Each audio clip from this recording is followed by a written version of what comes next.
And it's interesting to me. Like if I offered you 2 jobs, okay, we got 2 jobs sitting here. One of them, the description on LinkedIn, holy hell. You might as well just put 2 words. The description, dream job.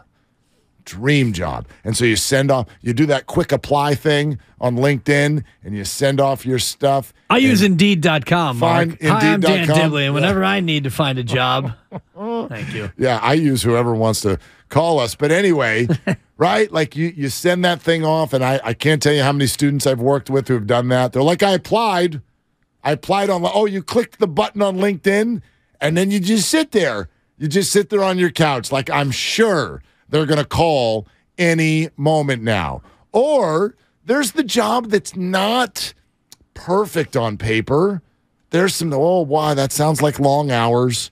But, man, they called, and they want me, and the salary's really good, and I can have a good life doing this.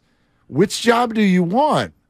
Right? Depends what the salary is in the dream job. Well, but salaries are the same. But they're not even calling. It's not real. It's simply a projection. That's all that it is. And that doesn't mean they won't call. It could call. And so you can play that game, and I'm a dreamer too. So, yeah, man, go for the big stuff. I give that advice all the time.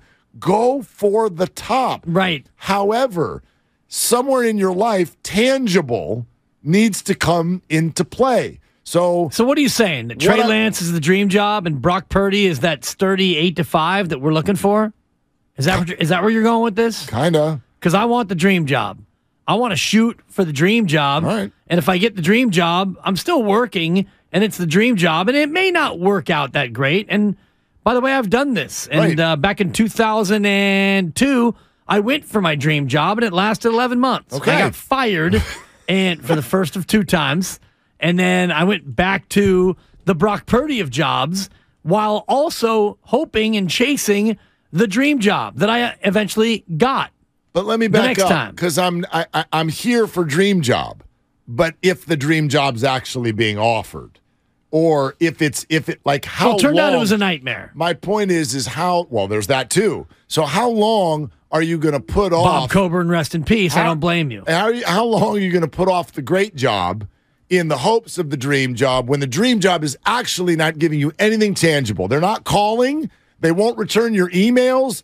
They won't get coffee with you. They will not accept your resume. But damn it, we're going to stick with this. I guess that's my overall point, and it's not just Trey Lance and Brock Purdy. This is a much bigger conversation. It's James Wiseman versus door number 2, or It's Joey Bart versus Blake Sable, who apparently has a wonderful personality. Blake Sable? Is that a thing? He just held court. Is that a car? He's one of the guys. I drive a Chrysler Blake Sable. He's one of the guys. I don't know. Maybe you want the 4-door Blake Sable or the 2-door Blake Sable? I'll take whichever one gives me a 250 average and Blake throw somebody Sable? out. Is he the Giants head coach? No. Seriously. Don't miss Blake Sable in Squatting in the Crotch. But this city... Wow. Hi, I'm Blake Sable. Did somebody call for a repairman? I have a nephew named Blake. Leave him alone. Just chew it and do it. Is your nephew named Blake Sable? No. Because Blake Sable sounds like an actor's name for somebody who appears on DVDs in the late 90s. It kind of does, doesn't it? Don't miss Blake Sable in Naughty Babysitter 11. All right. Somebody's got to have some fun with this analogy. This thing's taking all day. No, it's not. Blake Sable. It would be over by now if you had let it. Sorry. Yes, I want the dream job, Mark. No, listen. I want Blake Sable. Every city is littered with successful Blake Sables or Brock Purdys or whatever you want to call them. Don't miss Brock Purdy and Blake Sable in... Who's the greatest of all time? Who's the greatest quarterback of all time? Well, Tom Brady. All right. That's what everybody says. So when he walks into the room, what does he look like? Has he got talent? Does he have arm talent? I would have mistaken him for Blake Sable as a rookie. Does he have arm talent? Yeah. The way you said that is perfect. Yeah. He's got an arm. Does he have leg talent? Sure. No. I mean, he's got a couple legs. Is there anything about him that says, dude, raw skills, brother. When you look at him from a traditional combine standpoint, and you look at his resume where he was, the 7th stringer at Michigan? He was actually behind Blake Sable on the depth chart, if memory serves. Was it? Who was the other guy? Who was the other guy with Tom Brady? Greasy was it Drew? was one? Drew Henson? Drew Henson, right? And he ended up playing baseball. One of the various Hoyers. You want to know why he ended up playing 2 sports? He's got some raw skills, brother. And he had arm talent. Yeah, he's Drew got Henson talent. had arm talent. I'm trying to figure out what is talent.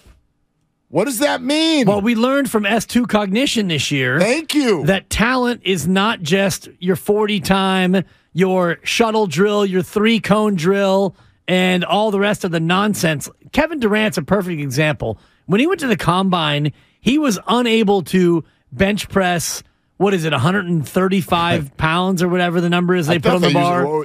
They do 225, right? Or that's NFL. Yeah. I don't know what NBA does. Kevin Durant was unable to even bench press, 90 pounds plus the bar, which is 45, $135. He couldn't do it.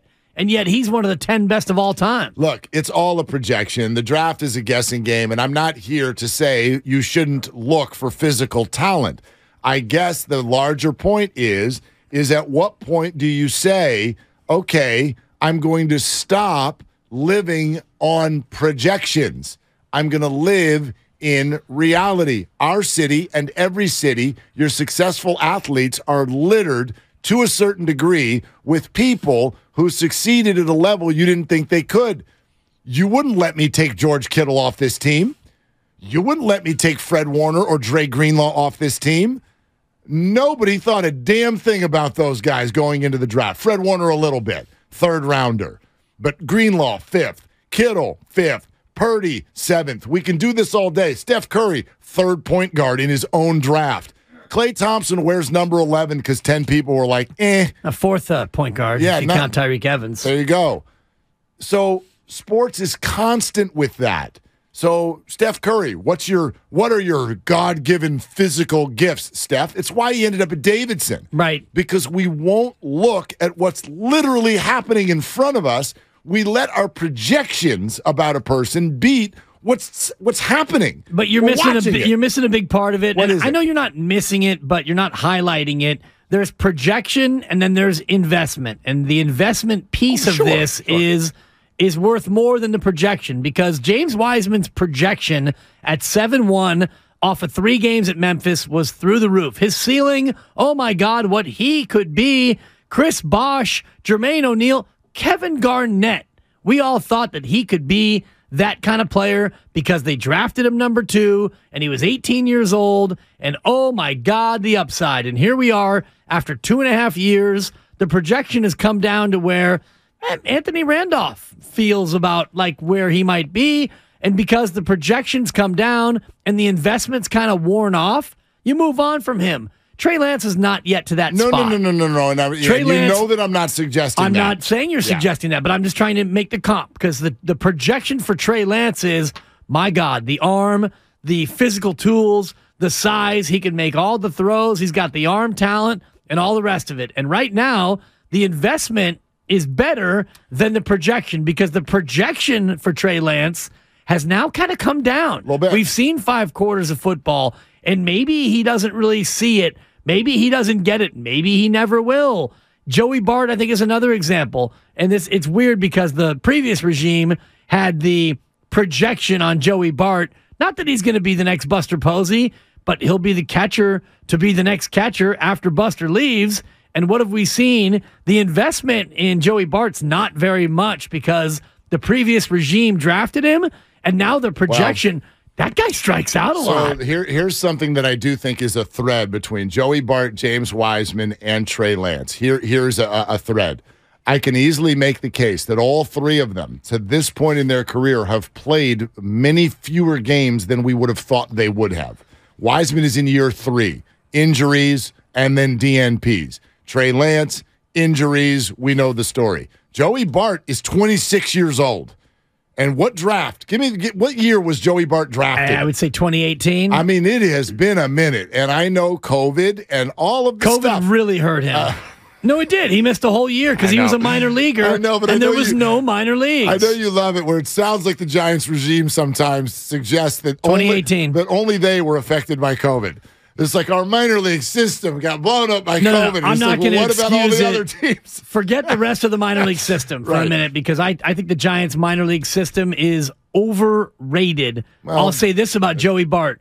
Joey Bart got robbed because that was the year where he was going to be a AAA catcher. He was going to get 100 and something games, and he was going to get to take that next step. He missed out on that. It affected him more than any other player in the organization. I'm with you. So here's the thing, though. Number 2 overall in 2018. They're not rookies. He's 26. They're not rookies. And so even when your game total is maybe less than you would have thought, there's a middle ground here.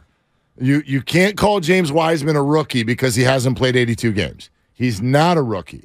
He's been around an NBA franchise traveling and practicing and listening and film watching for 3 years. Trey Lance is going into year 3. I know he's only started 4 games. 3rd year under Kyle Shanahan, listening, practicing, working, film, Garoppolo, all of that stuff. Joey Bart, dude, Buster Posey was 132 here. games. He's not even through his rookie year yet. You've been sitting here learning, and they're working with you, and all 3 of them have major multi-million-dollar investment, so they're going to get every chance. And I understand all of that.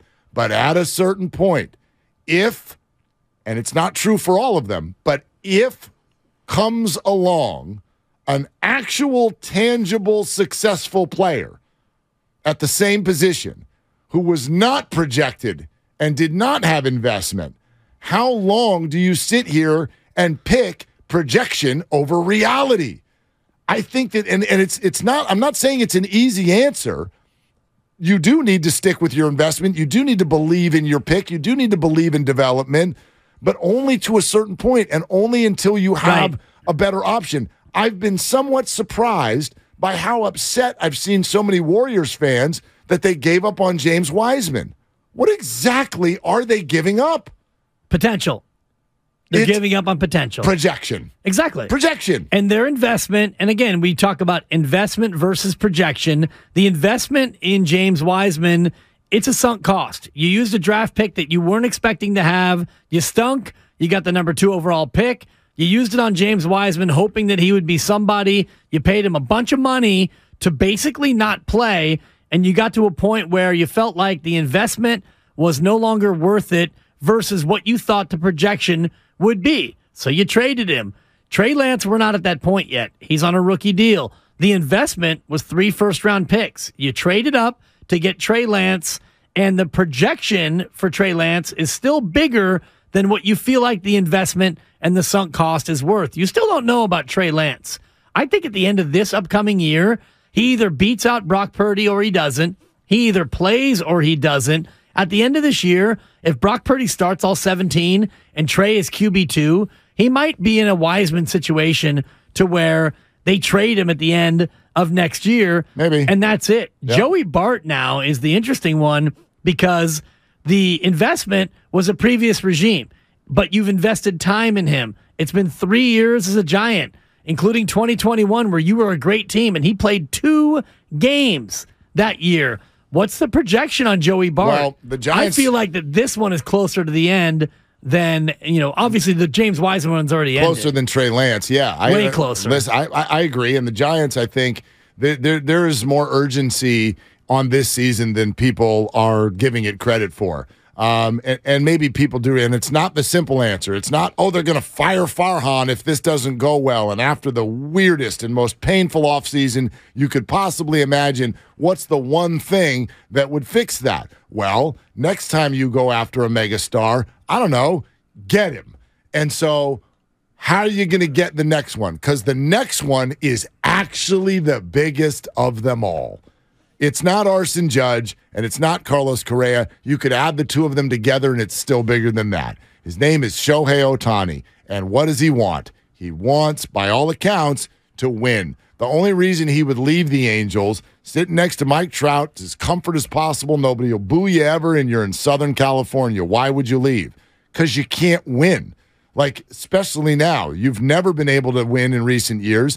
Now your division is filled with not just the Astros, but you're also the A's, right? Well, the plucky Vegas A's, right? The plucky, but the Rangers, I believe in more now with Bruce Bochy in the fold and what they're doing. Like, that's going to be very, very difficult for them to succeed.